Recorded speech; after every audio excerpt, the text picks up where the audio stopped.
الرسول وأرباب القبول وأهل الجف والنور خليفان قطب الوجود الذي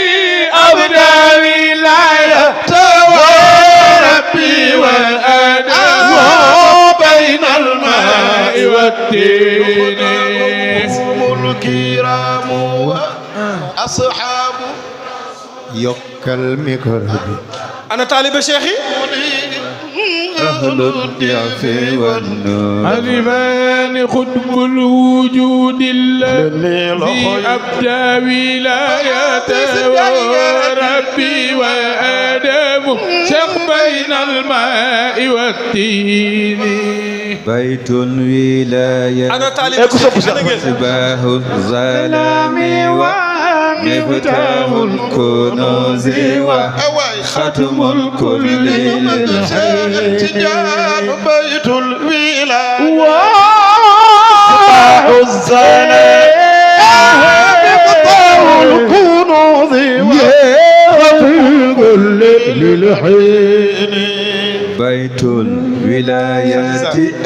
مصباح الظلام ومفتاح الكنوز وختم الكل للحين بيت الولاية مصباح الظلام ومفتاح الكنوز ختم الكل للحين بيت الولاية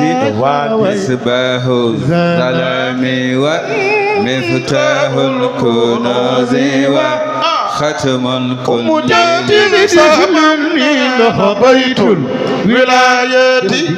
مصباح الظلام ومفتاح الكنوز وختم الكل للحين بيت الولاية مصباح الظلام ومفتاح الكنوز وختم الكل للحين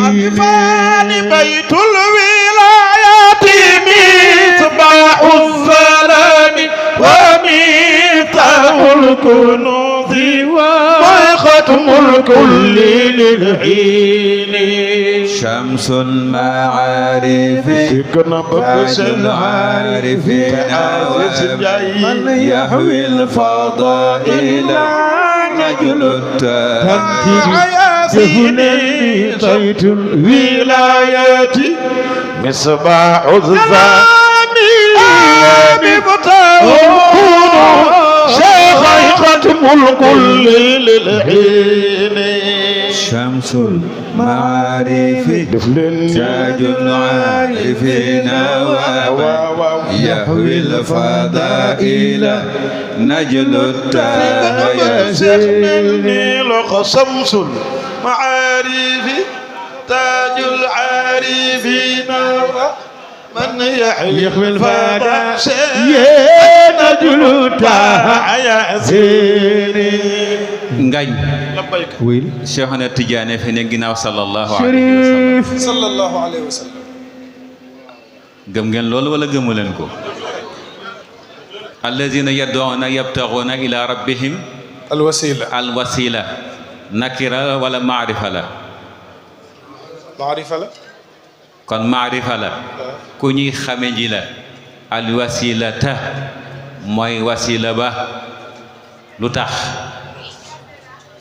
yarjuna rahmatahu déedéet ayyuhum aqrabu yarjuna rahmatahu wa yaxaafuna azabahu inna azaba rabbika kaana mahzura yaa ayyuha alladina amanu ittaqullaha wabtahu ilayhi alwasila wajahidu fi kon ku jaarul ci cheikh doo dem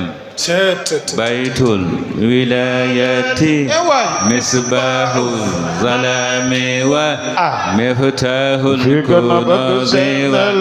khatmun kulli baytul